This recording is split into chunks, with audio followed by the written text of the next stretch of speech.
Bien, como decíamos en la introducción a el pensamiento, el rol que jugó y juega de alguna manera en el contexto actual el pensador Alberto Metol Ferré, decíamos, a seguir a un artículo de Gerardo Caetano que nos va a dar como elementos para entender a este personaje que nació en 1929 en una familia blanca, agnóstica, y muere en el 2009. Eh, Su obra El Uruguay como problema fue el que marcó en 1967 ese pensamiento que va a trastocar de alguna manera esquemas muy estructurados de una izquierda que tenía en su cejo marxista análisis de clase, a un conservadurismo tradicionalista que se confrontaban, y un país que en la década del 60 estaba en una ebullición. Pero bueno, este Metol Ferré va a ser una rara avis en la política como en la cultura uruguaya, puesto que no fue ni vallista y incursionó en las filas del herrerismo, eh, pero nunca aceptó el liberalismo conservador, ¿sí?, que caracterizó a Luis Alberto de Herrera, ¿sí? Eh, en ese sentido, se podría decir que pertenece a dos grandes familias, va a estar en confrontación en esas dos familias ideológicas que tiene Uruguay en el 900, que es el republicanismo solidarista, que va a instalar el vallismo, y el liberalismo conservador, que instala el herrerismo. Va a ser un católico converso en un país laico, como es en América Latina, y declaradamente un país antiperonista, como fue Uruguay de alguna manera. Entonces se va a identificar con el peronismo, esa corriente argentina nacional popular que va a estar detrás de los personajes que nombrábamos en la intervención de la introducción, que son en gran medida Mujica, el Papa Francisco, y Manini Ríos. Bien, uno podría hacer un recorrido donde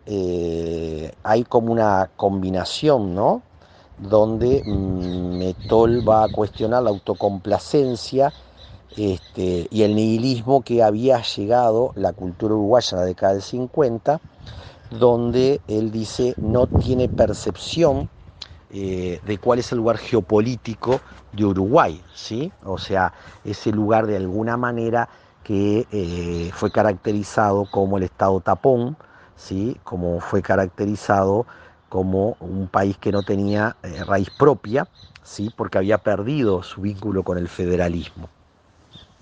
Por tanto, su primer clave interpretativa va a estar en la geopolítica y en la región, cuál sería el sustento del Uruguay internacional, ¿sí? Por lo tanto, él va a situarse en esta cuestión de el territorio de la Cuenca del Plata, y va a pensar ahí cómo desde la colonia hay una bipolaridad, ¿sí?, de dos polos hegemónicos que va a configurar una frontera entre Argentina y Brasil, y por tanto la necesidad de integrar los tres pequeños países restantes de la zona, que son Bolivia, Paraguay y Uruguay. Y es uno de los mentores del Urupabol, que va a ser el eje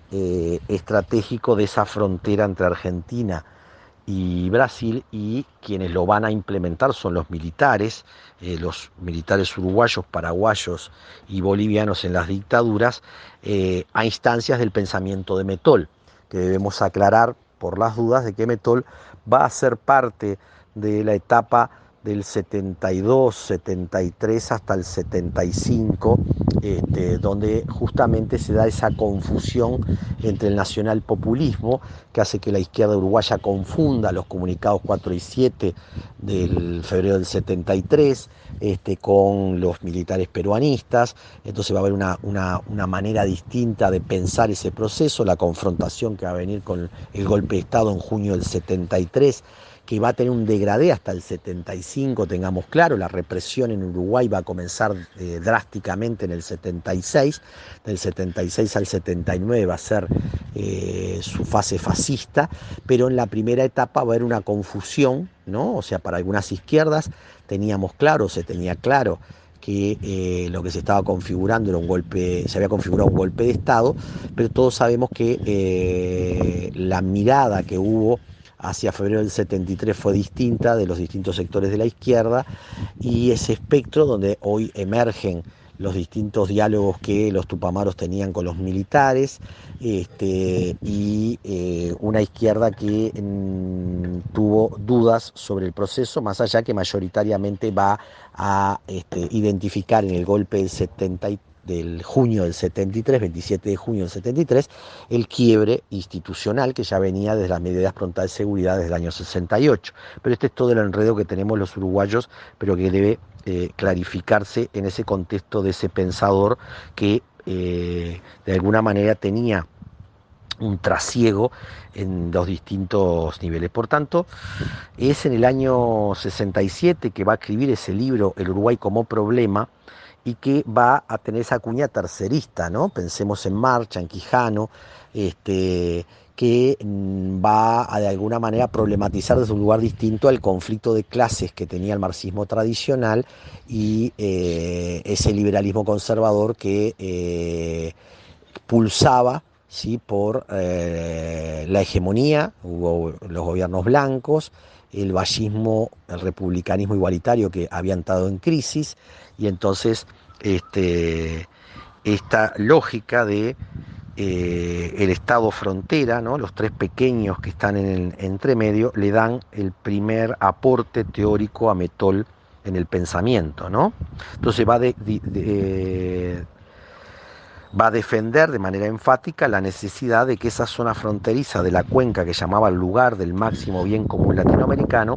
se uniera por construir en el eje regional y servir de nexo consistente entre los dos vecinos gigantes. Entonces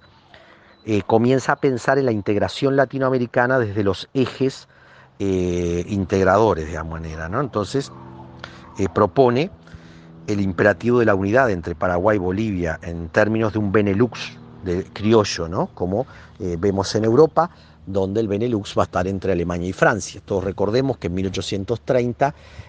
Lord Ponsonby va a promover la creación de Bélgica y de Uruguay como estados tapones, estados que le permiten al imperio inglés ingresar en los continentes.